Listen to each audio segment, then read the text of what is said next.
আজকে তোমাদের সঙ্গে শেয়ার করতে চলেছি একদম পারফেক্ট আর সহজ উপায়ে নবাবী সেমাইয়ের রেসিপি। আসছে ঈদে এই সেমাইয়ের রেসিপিটা কিন্তু অনেক কাজে লাগবে। আপনার প্রিয়জন বা আত্মীয় স্বজনরা খেয়েও কিন্তু আপনার অনেক প্রশংসা করবে। আর এই নবাবী সেমাই কিন্তু ডাইনিং টেবিলের সৌন্দর্যটা কিন্তু আরও বাড়িয়ে দেবে। সর্বপ্রথম গ্যাসে আমি প্যান বসিয়ে দিয়েছি এবং প্যান গরম হয়ে গেলেই দিয়ে দিয়েছি এর মধ্যে ঘি। আর হ্যাঁ, আমি এখানে 3 টেবিল চামচ ভর্তি করে ঘি ইউজ করেছি।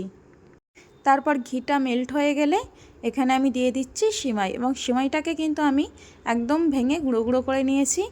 তবে খুব যে গুঁড়ো করে নিয়েছি তাও নয়, দেখেই তোমরা কিন্তু বুঝতে পারছো কেমন করে নিয়েছি। আর এখানে আমি একটা প্যাকেটের সিমাই ইউজ করেছি। তো সিমাইটাকে 2 মিনিট মতো ঘিয়ের উপরে খুব ভালোভাবে ভুনে নিয়েছি।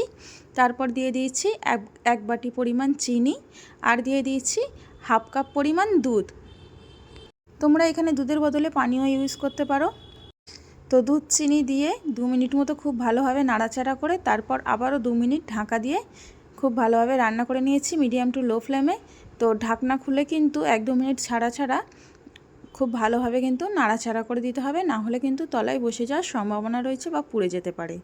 তো এইভাবে আমি কিন্তু 2-3 বার করে ঢাকা দিয়ে দিয়ে খুব ভালোভাবে নাড়াচাড়া করে নিয়েছি যতক্ষণ না চিনিটা গলে যায়।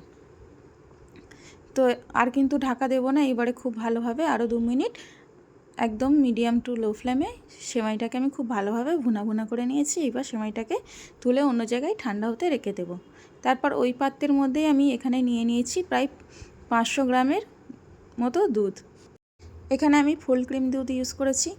দুধটা যতক্ষণ গরম হচ্ছে ততক্ষণ এইদিকে আমি দেখো একটা বাটির মধ্যে নিয়ে নিয়েছি 2 টেবিল চামচ পরিমাণ কাস্টার্ড পাউডার, আর নিয়ে নেব 2 টেবিল চামচ পরিমাণ কর্নফ্লাওয়ার। তারপর ওই যে দুধটা গরম হচ্ছে, দুধটা কিন্তু হালকা গরম হয়েই এসছে। এবার এই হালকা গরম বা কুসুম গরম দুধটা দিয়ে আমি এই কর্নফ্লাওয়ার আর কাস্টার্ড পাউডারের খুব ভালোভাবে একটা মিক্সচার বানিয়ে নেব, বা খুব ভালোভাবে ওটাকে মিক্স করে নেব। তারপর দুধটাকে নাড়াচাড়া করে নেব। আর এইদিকে দুধটা যতক্ষণ ফুটে আসছে ততক্ষণ আমি এইদিকে এই মিক্সচারটাকে খুব ভালোভাবে মিক্স করে নেব একদম। আর দেখো দুধে কিন্তু বলক চলে এসছে। এইবার আমি দিয়ে দেবো এখানে স্বাদ মতো বা পরিমাণ মতো চিনি। চিনিটা কিন্তু তোমরা তোমাদের অনুযায়ী দেবে, কম বেশি করে। কেউ বেশি চিনি খেলে বেশি দেবে, কেউ কম খেলে কম দেবে। আর চিনিটাকে খুব ভালোভাবে গুলিয়ে নিতে হবে। সর্বপ্রথম চিনিটা গলানো হয়ে গেলে তারপর এর মধ্যে দিয়ে দিতে হবে কর্নফ্লাওয়ার আর কাস্টার্ড পাউডারের মিক্সচারটি বা মিশ্রণটি। তো ওই মিশ্রণটা দিয়ে খুব ভালোভাবে নাড়াচাড়া করে একদম একটা থিক ক্রিম বানিয়ে নিতে হবে। তো ক্রিম কিন্তু একদম রেডি হয়ে গেছে। তারপর এইদিকে দেখো আমি কিন্তু এইগুলোকে ছোট ছোট বাটিতে সেট করব, যাতে করে আলাদা করে না ফের বের করে খেতে হয়। তো দেখো ছোট ছোট কাঁচের বাটি নিয়ে নিয়েছি। তারপর একটা লেয়ার আমি সিমাইটা দিয়েছি। সিমাইয়ের লেয়ারটা দিয়ে কিন্তু খুব ভালোভাবে হাত দিয়ে বা অন্য কিছু দিয়ে সেট করে দিতে হবে। তারপর দিয়ে দেব ক্রিমটা দেওয়া হয়ে গেলে তার উপরে আরও একটা সিমাইয়ের লেয়ার তৈরি করব, এবং সিমাইয়ের লেয়ার তৈরি করা হয়ে গেলে এর উপরে দিয়ে দেবো কিছু ড্রাই ফ্রুটস। এখানে আমি কাজু, কাঠবাদাম আর কিশমিশের ব্যবহার করেছি। তোমাদের কাছে যেই ড্রাই ফ্রুট থাকবে তোমরা সেটা ইউজ করতে পারো, অসুবিধা নেই।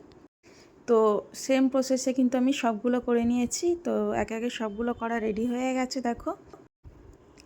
তো এইগুলিকে নিয়ে কিন্তু আমি এইবারে ফ্রিজে দিয়ে দেব, এবং ফ্রিজের নর্মালে রেখে দেবো প্রায় 1 ঘন্টা, এবং 1 ঘন্টা পর আবারও বের করব।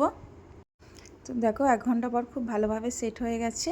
এবার একটু তোমাদের তুলে দেখাচ্ছি, দেখো কত সুন্দর হয়েছে এই নবাবী সিমাইটা। তো তোমরাও আমার মতো বাড়িতে এইভাবে খুব ইজিলি বানিয়ে নিতে পারবে নবাবী সিমাই।